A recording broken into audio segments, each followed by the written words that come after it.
မိမတော်တော်များများကတဲ့အိမ်အောင်ရှိတဲ့အမျိုးသားကိုကြိုက်ကြရင်တော့တဲ့ rush ဘာကြောင့်လဲဖြေပေးပါဘာကြောင့်လဲဆိုတော့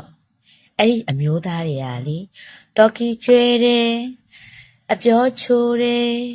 မာယာများတယ်ပြီးတော့လှုပ်သက်အားကောင်းတယ်မရှင်းပြီလားအမဘာဖြစ်လို့လဲဆိုတော့ယောက်ျားတွေကအိမ်အောင်ရှိတဲ့ယောက်ျားတွေကလေမူရမာယာသိမ့်နေတာတဲ့လားသူတို့အိမ်ကမိန်းမကိုပုံကန်ချင်းပြီဆိုရင်လေသူတို့နောက်တွေ့တဲ့အမျိုးသမီးကိုအရှက်မရမကောင်းကြောင်သိပ်ပြောတာအရင်ကတဲ့လားငါမိန်းမဘာဖြစ်တယ်ညာဖြစ်တယ်အရင်ပြောတာ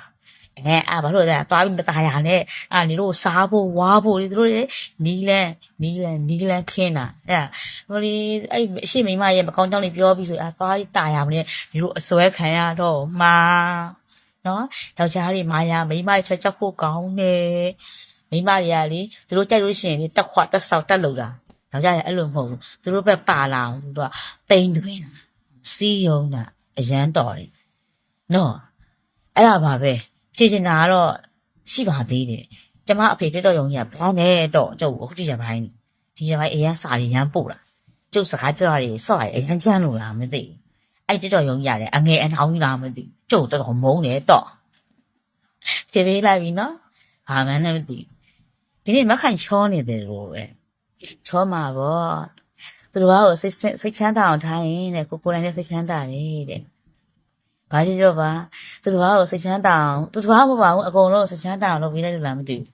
ဟာလည်းစိတ်ချမ်းသာသွားတယ်ထင်တယ်ချောလာတယ်အတိတ်မှာရှာခဲ့တဲ့အရာကလေအချိန်တန်ဖြည်းနဲ့အချိန်ကကုစားသွားရင်အရင်ကျက်သွားတယ်အနာကျက်သွားလိမ့်မယ်အဲ့တော့ကိုယ့်ရဲ့ပြစ္ဆုတ်ပံလေးပဲကိုပြောအောင်နေတော့တယ်ဒါပေမဲ့အရင်ကမခံရမချောဘူးဗျာအသားမဲတယ်ဒါအခုမခံရတော့ချောတယ်အဲ့လိုသိလား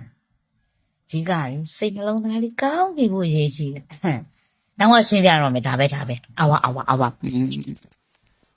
ယောက်ျားရဲ့အကြောင်းတစ်စေးတစ်စောင်းလောက်ရှင်းပြပါဦးတဲ့တော်တော်သိရဆရာမကြီးတဲ့ယောက်ျားတွေကလေဆွဲဖြဲပြီးမိန်းမတွေကိုလှုပ်တာဟိုမလေးတွေထွက်ထားနော်ယောက်ျားရဲ့အကြောင်းတစ်စေးတစ်စောင်းဆိုရင်တော့ယောက်ျားတွေကလေနှောက်ဘူးလားသူကဘာလို့လဲသူကအကုန်ဘူးတယ်မဘူးတဲ့လူတရားမှမရှိဘူးအဲ့ဒါအမှန်တော့လက်ခံလိုက်မဟုတ်လို့ပြောကြည့်ပိတ်ထိုးမှာနော်အကိုကြီးဒါတွေရောက်ကုန်မှန်ဘူးတယ်မဘူးဆိုရင်တော့ကန်တို့ပဲသိတာဗောယောက်ျားတွေရဲ့အကြောင်းနော်ယောက်ျားတွေကလေတေကန်ကြီးလေဦးတွေကိုလေ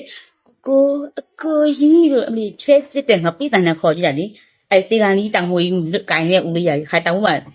တုတ်ချပြီးတော့ဖလန်ဆက်ခေါ်ဆက်ရှင်းနေရွယ်လေးဖြစ်သွားတယ်နော်သိလားမျိုးလို့ရှိရင်အသက်ငင်ပြီးတော့ထောက်ခံပြီးအဲ့အဖိုးတော်ကြီး